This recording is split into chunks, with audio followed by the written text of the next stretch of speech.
Сәлем достар. Сіздермен бірге бүгін мынадай браслетті жасайтын боламыз. Ол үшін бізге не қажет? Ол үшін бізге 4 мм биконусымыз қажет, бисер қажет, ине жібіміз қажет. Ең бірінші, менің видеома лайк басып, каналыма тіркеліп, қоңырау батырмасын басуды ұмытпаңыздар. Ал, кеттік онда. Бірінші, инемізге 4 бисерімізді алып аламыз. 4 бисер аламыз. Оны жібіміздің ұшына дейін алып келеміз. Мен әдеттегідей қысқа қылып қайтара беремін. Сіздер 15 см қалдырасыздар. Өйткені бізге карабин жасайтын мынадай колечкасын жасауымыз қажет болады. Сол үшін мынаны 10-15 см ұзын қылып қалдырғаныңыз жөн. Алып келдік, байладық. Енді келесі тұрған бисерден өтетін боламыз. Бізде мынандай 4 бұрышта болу керек ромбик. Тағы 4 бисер аламыз. Тағы 4 бисер аламыз. Ой, 4 емес, 3 аламыз, кешіресіздер. 3 аламыз. 3 аламыз. Жібіміз жоғары жақтан шығып тұр.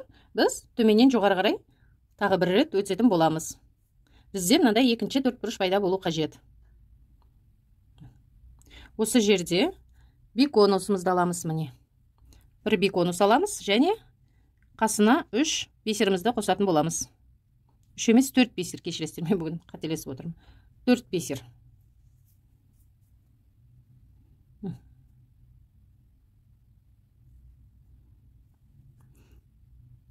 Ең бірінші биконустың қасындағы тұрған бисерден екінші рет өтетін боламыз.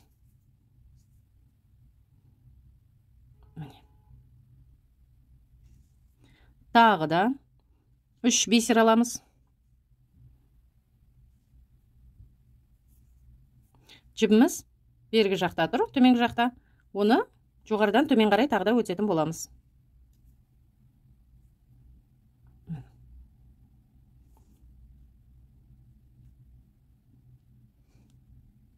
Тағы бір биконус. 1, 2, 3, 4. Бір биконус, 4 бисер алатын боламыз. Дәл жаңағы әрекетті қайталайтын боламыз. Биконустың жанындағы бисерден өтетін боламыз.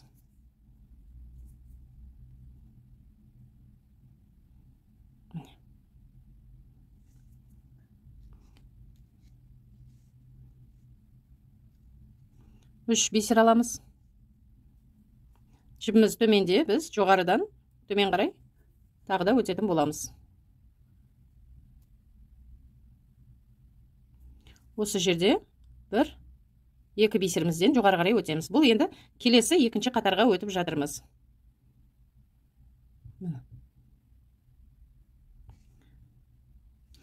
Енді біздер тағы да 3 бисер алатын боламыз.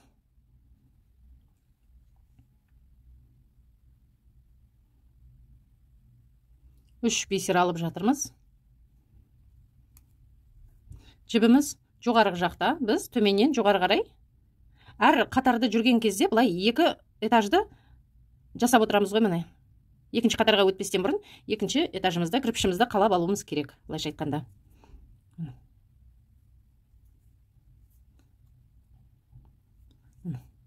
Екінші кірпішіміз қаланды десек болады.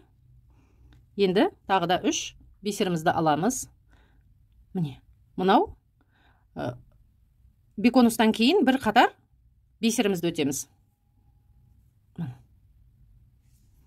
Енді дәл мынау сияқты екінші қатарымызды жүргізіп өткізіп алуымыз қажет болады. Оған біз 3 бисерімізді аламыз. 3 бисер аламыз. Жібіміз жоғары жақта, біз төменнен жоғары қарай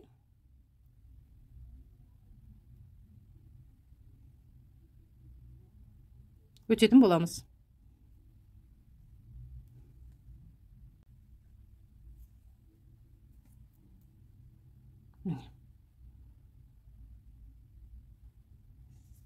Тағы да 3 бисер. 3 бисер.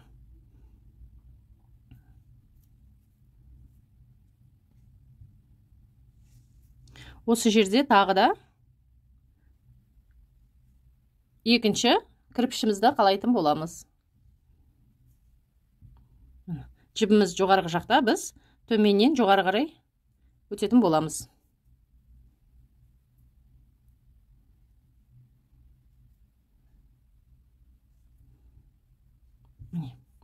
Бір, екі, үш. Кірпіштеріміз қаланды. Енді жібіміз сырт жақта қалып кетті, жоғары жақта. Біз мынадан өтетін боламыз.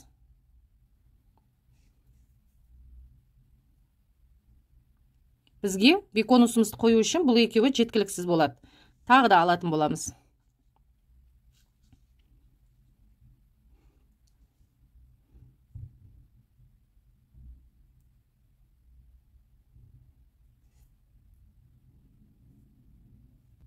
Міне, екінші кірпішімізді қаладық десек болады. Енді осы жерде мына жаққа өту үшін бізге беконус қажет болады. Бір беконус аламыз. Ортадағы бисердің жоғары жағынан өтетін боламыз. 3 бисер аламыз.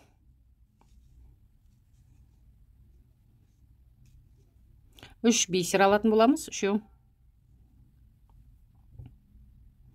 Мына бисерден екінші рет тағы өтетін боламыз.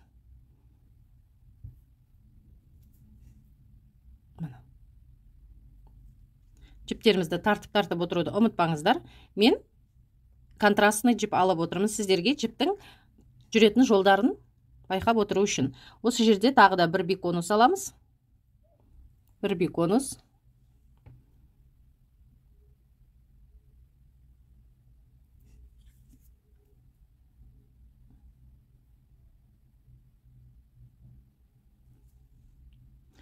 Тағы да 3 бисер. Айналып өтетін боламыз. Болды. Ары қарай барлығы қайталана береді. Мына қатарды жүресіздер қазір. Мына қатар мында түседі. Сосын мынау бірінші қатар. Дәл осылай қайталана береді. 1, 2, 3. 3 бисер. Жіп жоғарда, төменнен жоғары қарай өтетін боламыз.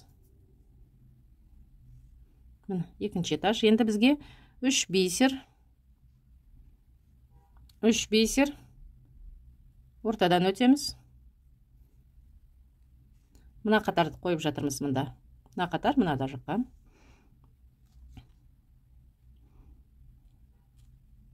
3 бисер.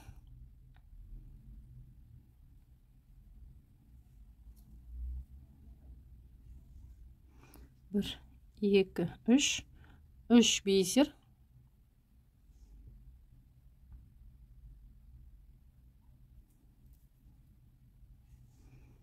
Bir, iki, üç. 3 бисер.